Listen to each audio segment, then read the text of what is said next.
Why? Stop, stop, stop, stop, stop. Okay. Well, what's up, guys? It's your girl Dash, and today I am going to be telling you guys a story time about my labor and delivery and how my journey as a new mother has been so far. Introduce yourself. Introduce yourself. Look, Kai. Y'all, Boss Baby playing on the TV. I just don't have the sound up, so he's watching Boss Baby. But yeah, this is my baby, Kyrie. Say hey, Kai. Look. Say hey. Say hey. Okay, so y'all, let me see. December 6th, my water broke. Mind y'all, I worked like through my whole pregnancy. I was supposed to have him December 12th. I ended up having him December 8th. Stopped working December 2nd. So it was like December 6th on a Friday. And me and Dior had planned to like lay down and get food and watch a movie or whatever. So I was in the shower, you know, taking me a shower and whatnot. And while I was in the shower, I was like, I kept feeling something dripping down my leg, but I'm in the shower, so I'm like, okay, this just the shower water, obviously. But I was like, no, this feels different. It feels weird. Like, it's steady dripping down my leg. That's not the shower water. It's something coming out of me. So y'all, I get out the shower. I dry off just to make sure I'm not tripping. I'm like, okay, let me get the water off of me so I can make sure, like, I ain't tripping, because I knew I felt something else. What you doing? So y'all, I dry off or whatever, and it's still dripping, and it's like a little cloudy liquid. So I'm like, dang, what is this? And I called Dior, and I'm like, Dior, come here. This fool said, I'm playing Fortnite. What? Get off the game. But I'm like, it's something dripping down my leg. I don't know what it is. So at this point, I'm kind of nervous and I'm kind of scared because I didn't know what it was. Like, this is my first, my first child. I didn't know what it was. So, and y'all, please don't mind his please don't mind his tight curls. Like, his curls are super, super, super tight. So it makes it look like he got like peas, but they're just curls. But yeah. So I called my mama. I'm like, listen, it's something dripping down my leg. I don't know what it is. And she like telling me to describe it and how long it's been going on. She was like, girl, your water broke. You need to go to the hospital. See, I was thinking when your water breaks, it's going to be like a big...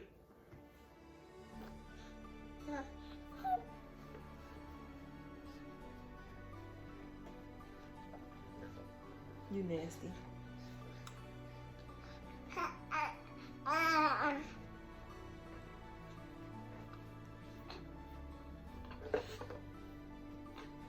I'm gonna get you a bed.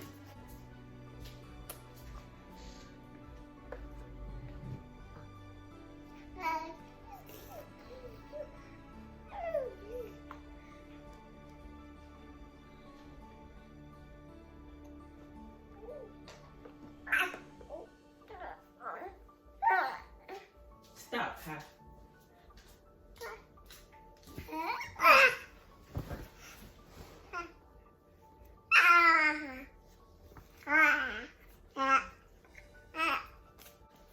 Okay, so y'all, I'm thinking when your water break, it's gonna be like a big splash, like you're gonna hear it, you're gonna feel it, all that. And I'm thinking as soon as your water break, then you're gonna start feeling the contractions. Basically movie type stuff. Because, usually on movies, I'm sorry, let me adjust the camera. But you know how on movies, your water break and then they start, like in pain and stuff. That's what I'm thinking gonna happen. Not at all. It's just like little drips or whatever. And I wasn't in pain or anything, but my mom was like, we need to go ahead and go to the hospital. So y'all, I was hungry. So on the way to the hospital, I'm like, I'm going by Moe's to get me some food because I'm hungry. I want to eat, So we stop. We get us some food. Whole way there, Dior's scared, but I'm kind of like excited / nervous at the same time. He was just like the whole time, like he was scared. So y'all, we get into the emergency room. They send me to the women's pavilion or whatever. So we get there, sign all our forms, go in or whatever. They take me to this back room, ask me for a urine sample, blah blah blah, and they're monitoring my baby's blood pressure. Well, they're monitoring my blood pressure and my baby's heartbeat. And mind you, I've never ever had like problems with my blood pressure like throughout my pregnancy at all. But as soon as it's time for me to have him, then my blood pressure wanna go sky high and stuff, and his heart rate was kind of dropping and stuff like that. So it was kind of scary.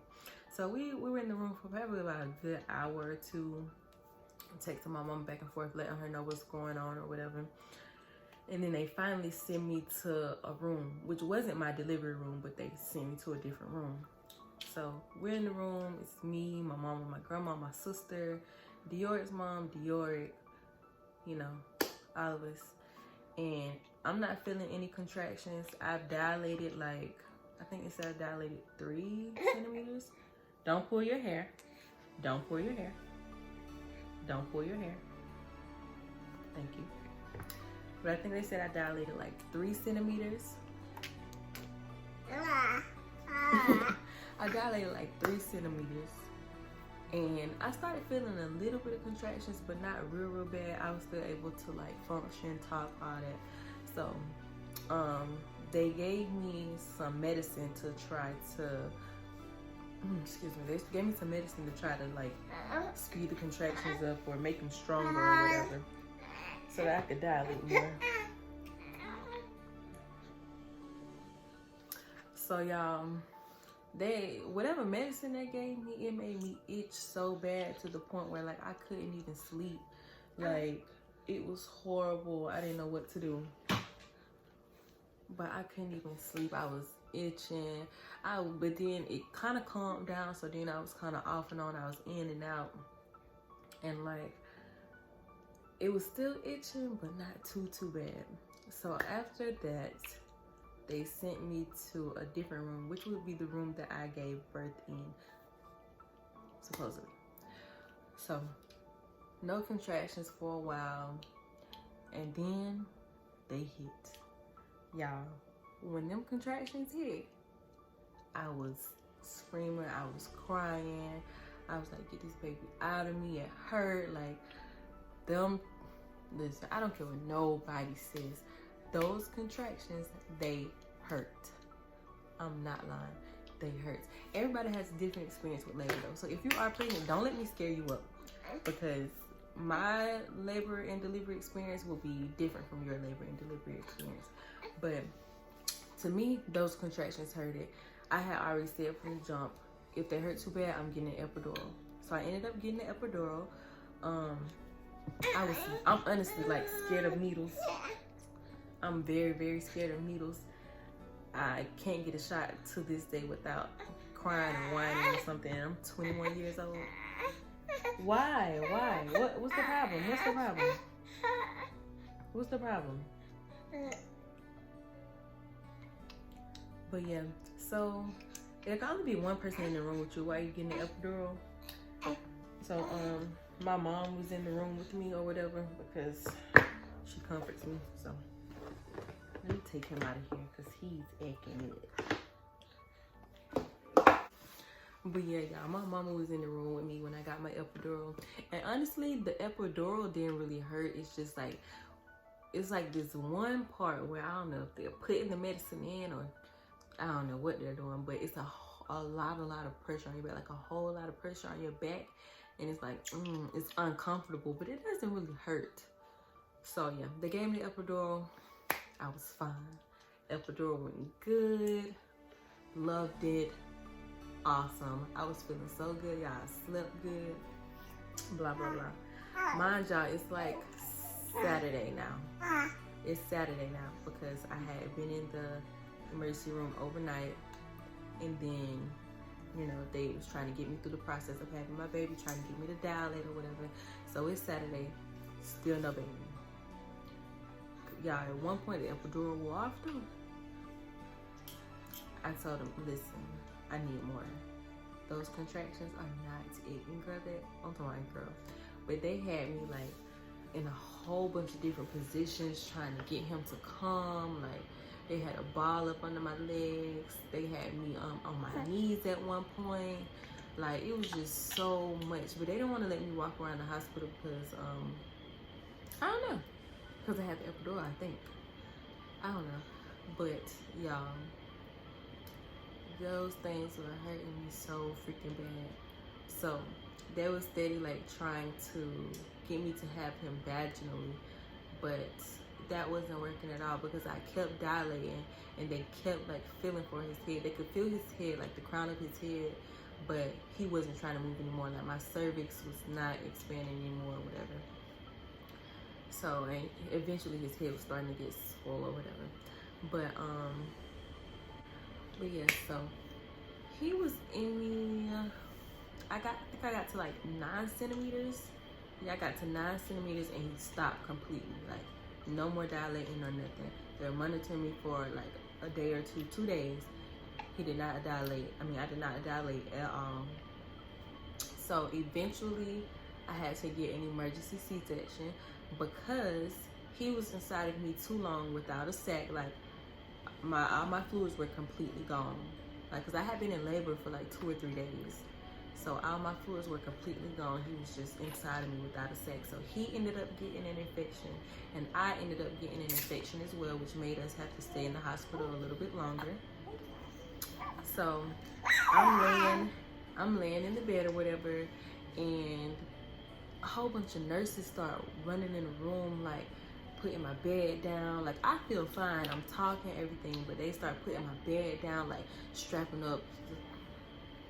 things up to me, you know, bringing monitors in. So at this point I'm freaking out. I'm like, what's going on, y'all? I started crying. I was scared. I didn't know what to do. Turns out my baby heart rate started dropping like really, really, really low. And so they had to, you know, bring it back up, and they were just like, calm down, it's okay, y'all. I was freaking out, I was crying, I didn't know what to do. Like I was scared. This was the most scariest thing ever. And it's like after they had got his after they got his heart rate back up or whatever, get your pacifier.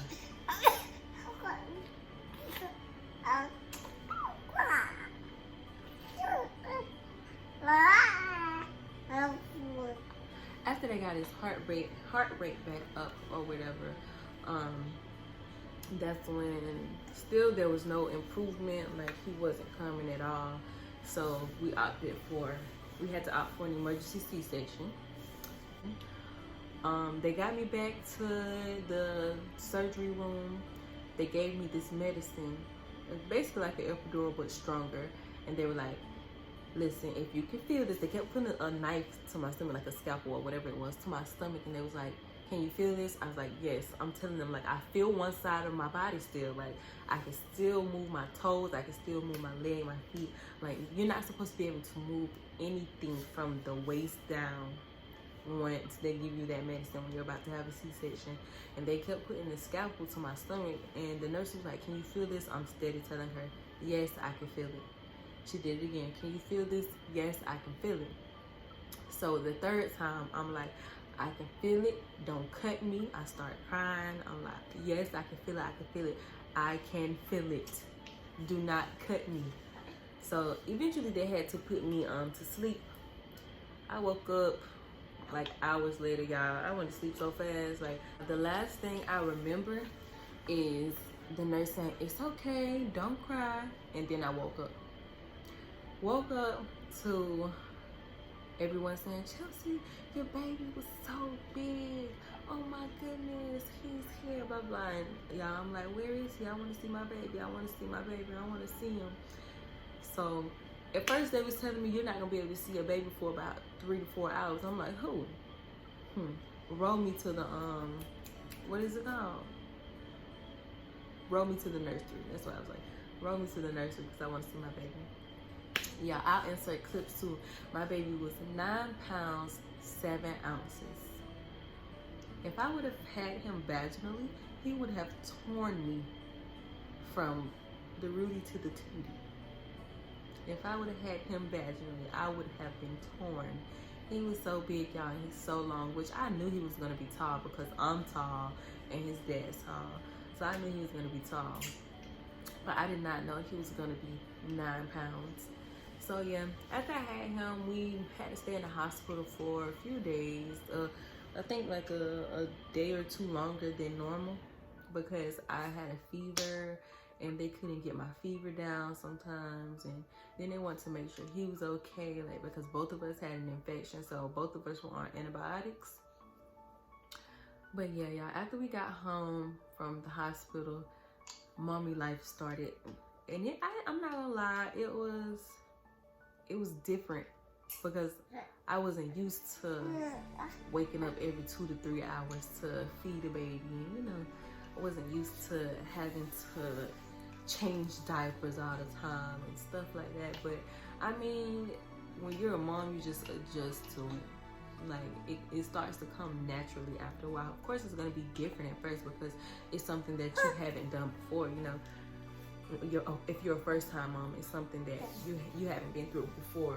It's the difference between like babysitting your niece or your nephew or your sisters and brothers than having your own child, because now you have something you have somebody that you have to watch after like 24/7, literally.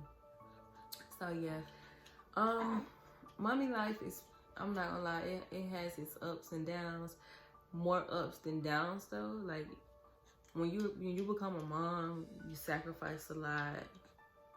You know, you think about your child before yourself now. Like everything is completely different for me. Like my mindset is completely different because of him.